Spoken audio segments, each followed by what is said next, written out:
மதியழகன், அதே போல 10 மசோதாக்களை ஆளுநர் நிறுத்தி வைத்தது சட்டப்படி தவறானது அப்படின்னு நீதிபதிகள் தெரிவிச்சிருக்காங்க.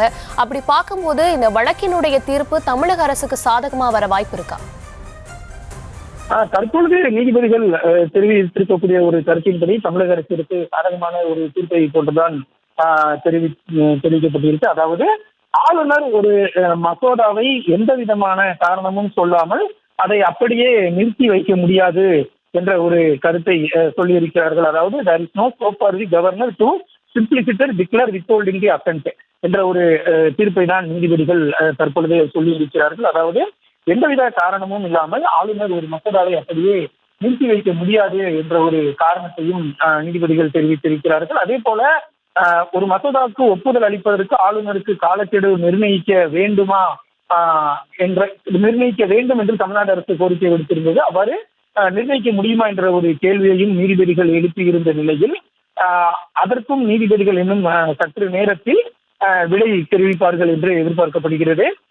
மேலும் முழுமையான வீட்டோ அல்லது பாக்டோ வீட்டோ என்ற ஒரு கருத்து அரசியலமைப்பில் இடம்பெறவில்லை. அதாவது ஆளுநருக்கு அதிகாரம் அளிக்கக்கூடிய அந்த அரசியலமைப்பு 200 படி அவருக்கு அந்த முழுமையான அதிகாரம் வழங்கக்கூடிய அந்த கருத்து என்பது அரசியலமைப்பில் இடம்பெறவில்லை.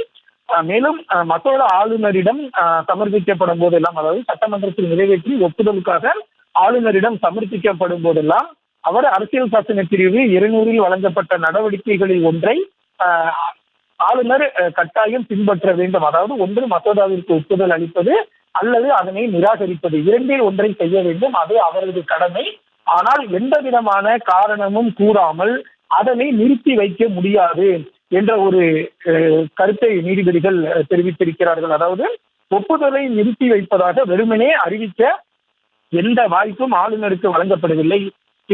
பிரிவு 200 கீழ் முழுமையான தணிக்கை அதிகாரம் என்பது ஆளுநருக்கு வழங்கப்படவில்லை. அதை தான் நீதிபதிகள் முன்னதாக ஒரு தீர்ப்பிலேயே குறிப்பிட்டிருந்தார்கள். அதாவது முழுமையான வீட்டோ அல்லது பாக்டோ வீட் என்று சொல்லக்கூடிய கருத்தை நீதிபதிகள் தெரிவித்திருந்தார்கள். அதாவது ஒரு மசோதாவை ஒன்று அவர் நிறுத்தி வைக்க, அதாவது ஒன்று அனுமதி வழங்க ஒப்புதல் அளிக்க வேண்டும் அல்லது நிராகரிக்க வேண்டும், இரண்டில் ஒன்றை அவர் செய்ய வேண்டும். எதையுமே செய்யாமல் வெறுமனே நிறுத்தி வைப்பதற்கு ஆளுநருக்கு அதிகாரம் கிடையாது என்ற ஒரு கருத்தை, அது போன்ற அவருக்கு அதிகாரம் வழங்கக்கூடிய வீட்டோ அல்லது பாக்டோ வீட் என்றக்கூடிய அந்த அதிகாரம் ஆளுநருக்கு கிடையாது என்று உச்சநீதிமன்றமானது தற்பொழுது தெரிவித்திருக்கிறது. மேலும் சட்டமன்றத்தால் மீண்டும் நிறைவேற்றப்பட்ட, அதாவது ஒரு முறை அனுப்பப்பட்டு சட்டமன்றத்தில் நிறைவேற்றப்பட்டு ஆளுநருக்கு அனுப்பப்படுகிறது.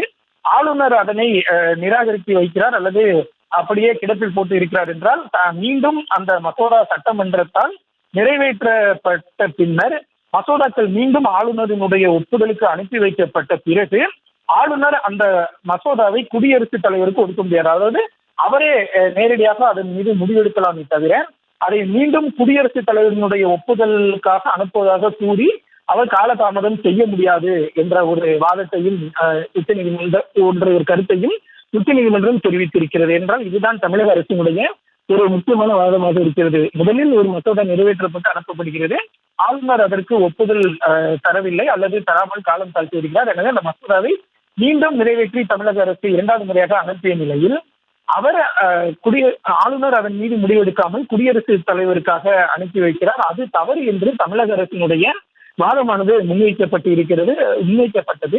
அதனை உச்சநீதிமன்றம் தற்பொழுது ஏற்றுக்கொண்டு சட்டமன்றத்தால் மீண்டும் நிறைவேற்ற பின்னர் மசோதாக்கள் ஆளுநரிடம் அந்த ஒப்புதலுக்காக அனுப்பி வைக்கப்பட்ட பின்னர் அந்த மசோதாவை குடியரசுத் தலைவருக்கு ஆளுநர் அனுப்பி வைக்க முடியாது, அதன் மீது அவரே முடிவெடுக்க வேண்டும் என்ற ஒரு உத்தரவையும் நீதிபதிகள் குறிப்பிட்டு இருக்கிறார்கள். குறிப்பாக ஆளுநருக்கு அந்த வீட்டோ அதிகாரம் அல்லது பாக்டோ வீட்டோ என்று சொல்லக்கூடிய தனிப்பட்ட அதிகாரம் எதுவும் கிடையாது.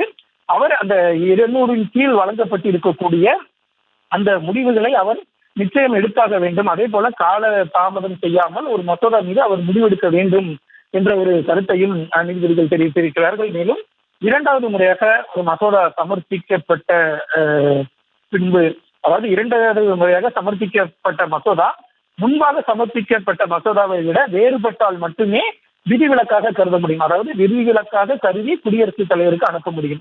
முதலில் ஒரு மசோதா நிறைவேற்றப்பட்டு ஆளுநருக்கு அனுப்பப்படுகிறது, அதன் மீது அவர் எந்த முடிவும் எடுக்கவில்லை.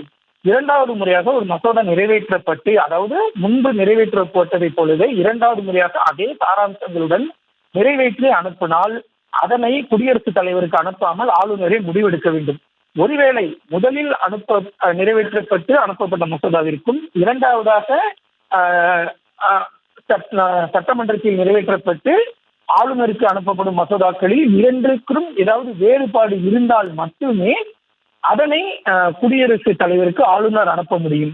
அவ்வாறு இல்லை என்றால் அதன் மீது ஆளுநரே முடிவெடுக்க வேண்டும் என்பதுதான் உச்சநீதிமன்றத்தினுடைய தற்பொழுதைய ஒரு தீர்ப்பாக இருக்கிறது. மிக முக்கியமான தீர்ப்பாக தற்பொழுது மசோதாவை குடியரசுத் தலைவருக்கு அனுப்புவது என்று ஒரு ஆளுநர் முடிவு செய்தால் 1 மாதத்திற்குள்ளாக அதன் மீது முடிவெடுக்க வேண்டும். அதாவது மசோதாவை குடியரசுத் தலைவருக்கு அனுப்ப வேண்டும் என்று முடிவு செய்துவிட்டால் 1 மாதத்திற்குள் அதன் மீது முடிவெடுக்க வேண்டும். ஆண்டு கணக்கிலோ அல்லது பல்வேறு மாதங்களாகவோ காலதாமதம் செய்துவிட்டு அதன் மீது பின்னர் முடிவெடுத்து அதனை தாமதமாக அனுப்ப முடியாது என்ற ஒரு தீர்ப்பையும் நீதிபதிகள் தெரிவித்திருக்கிறார்கள். மேலும் தற்பொழுது ஒரு முக்கிய கருத்தையும் நீதிபதிகள் தெரிவித்திருக்கிறார்கள். இது ஏற்கனவே பல்வேறு தீர்ப்புகளில் சொன்னதுதான்.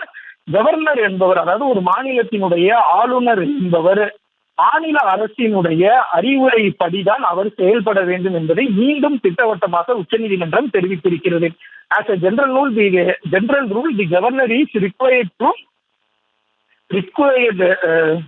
act and governor is required to act as per the aid and the advice of the state government. அதாவது ஒரு மாநில அரசினுடைய ஆலோசனைப்படியும் அறிவுரைப்படிதான் ஆளுநர் செயல்பட வேண்டும் என்பதை மீண்டும் உச்சநீதிமன்றம் தெளிவுபடுத்தி இருக்கிறது. அதாவது பஞ்சாப் மாநில ஆளுநருக்கு எதிராக அம்மாநில அரசு தொடர்ந்த வழக்கை விசாரித்த அப்போதைய தலைமை நீதிபதி டி.ஒய். சந்திரசூட் தலைமையிலான அமர்வும் இந்த கருத்தை திட்டவட்டமாக தெரிவித்திருந்தது. அதாவது ஆளுநர் என்பவர் மாநில அரசினுடைய அறிவுரைப்படியும் ஆலோசனைப்படிதான் செயல்பட வேண்டும் என்றுதான் உச்சநீதிமன்றத்தினுடைய அப்போதைய உத்தரவாக இருந்தது. அதை தான் மீண்டும் தற்பொழுது உச்சநீதிமன்றம் தெளிவுபடுத்தி இருக்கிறது. அதாவது ஒரு பொதுவான விதி என்னவென்றால் ஆளுநர் என்பவர் மாநில அரசினுடைய ஆலோசனைப்படியும் அறிவுரைப்படிதான் செயல்பட வேண்டும். ரிக்வயர்ட் என்ற ஒரு வார்த்தை, அதாவது இதன்படிதான் அவர் செயல்பட வேண்டும், அதுதான் தேவை என்ற ஒரு கருத்தையும் நீதிபதிகள் தெரிவித்திருக்கிறார்கள்.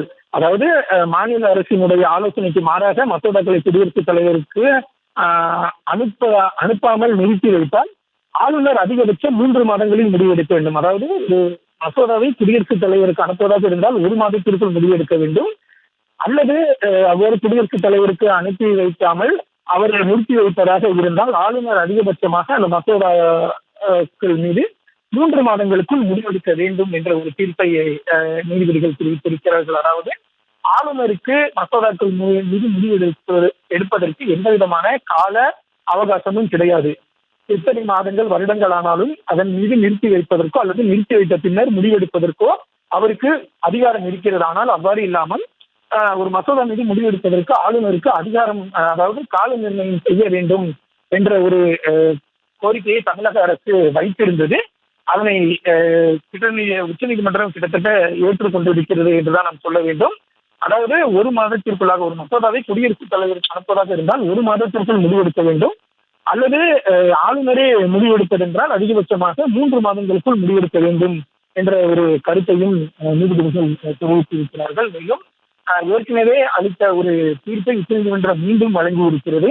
ஆளுநர் என்பவர் பொது விதியாக மாநில அரசினுடைய அறிவுரைப்படியும் ஆலோசனைப்படிதான் செயல்பட வேண்டும் என்ற ஒரு தீர்ப்பையும் உச்சநீதிமன்றம் மீண்டும் வழங்கியிருக்கிறது.